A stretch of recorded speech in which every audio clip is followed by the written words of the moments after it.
Hong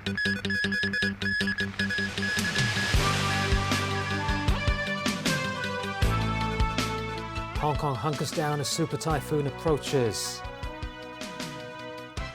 Mangkhut wreaks havoc in Philippines. And more than a dozen people injured in West Kowloon Highway pileup.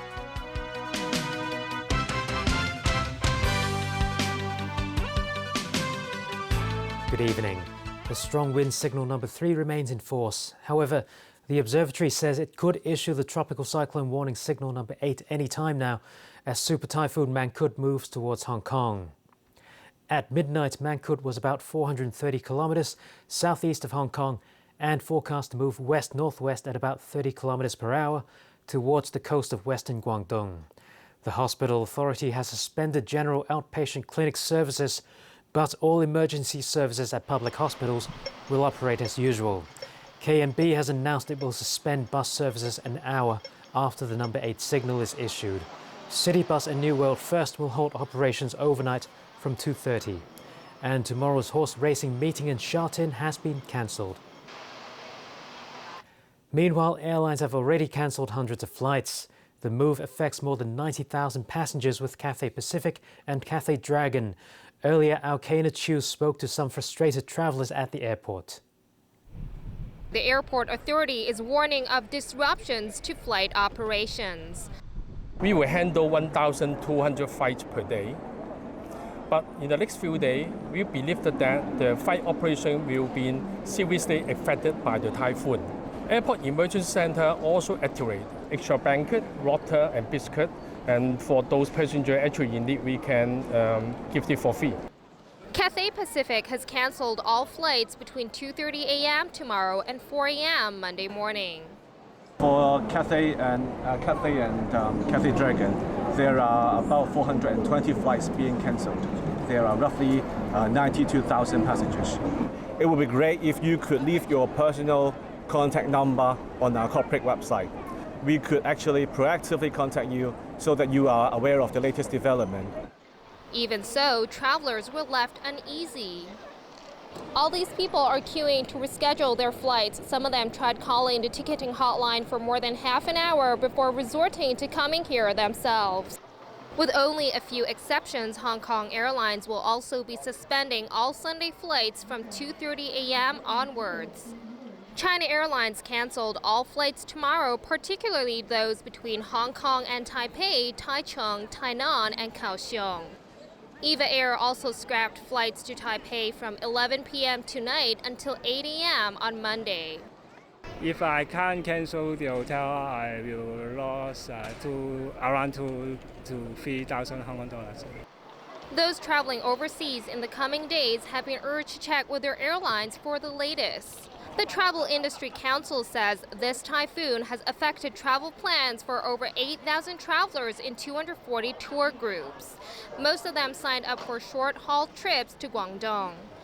Groups whose trips have now been canceled can either apply for a refund or choose to postpone their trip.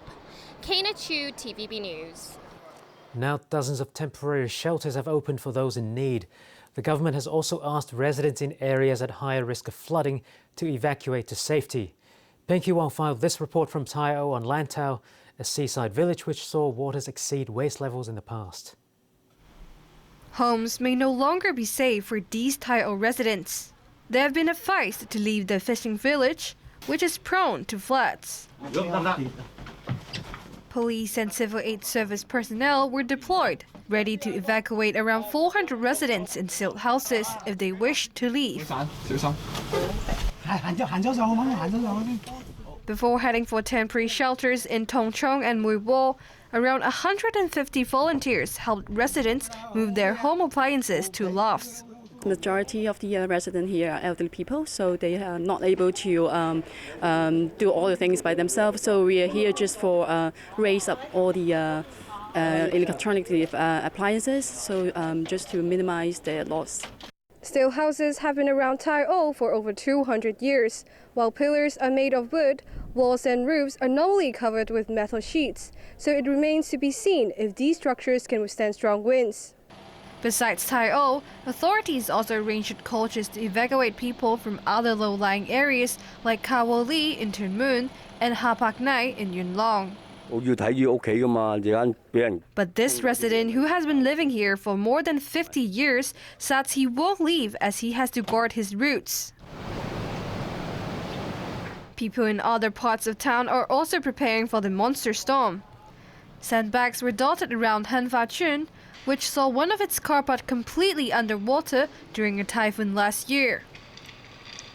Despite the ongoing debate over whether taping windows would prevent them from shattering, it's better safe than sorry for these units. Here's a note to Mangkhut that it's simply not welcome. And a last-minute rush to stock up on food at local wet markets. This vendor said some of her customers bought enough vegetables to last them 3 days. Pinky Wong, TVB News. Mangkhut already made landfall in the Philippines. At least a dozen people have reportedly been killed. Officials there are assessing the damage from the strongest storm to churn through the region this year. Peter Cavales has that story. The storm pummeled the northern part of the country with ferocious wind and rain. The trail of destruction is evident on the island of Luzon. Trees that once stood upright have fallen over. Crews do their best to clear them from the road. Many buildings no longer have roofs. Despite the best efforts of the locals, debris fills the streets. Water is everywhere. Roadways are now rivers. People wade through knee-deep water in search of higher ground. Extensive damage means electricity and communication networks are down. No one knows when they'll be up and running again. This meteorologist said Ompong, the local name of Mangkhut, packed winds in the neighborhood of 200 kilometers per hour. That is the equivalent of a Category 5 Atlantic hurricane. Storm warnings were issued for 10 northern provinces. About 4 million people lived in the path of the storm. Roughly a quarter of them live in poverty. What little they did own has been destroyed. The food supply will also be affected.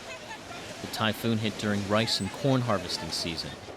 Many crops will be damaged. The island nation is used to these weather patterns. It is hit by about 20 powerful storms each year.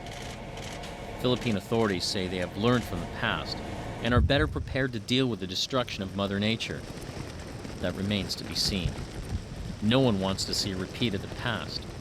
5 years ago, Typhoon Haiyan ripped through the central Philippines and killed thousands. Peter Cavales, TVB News.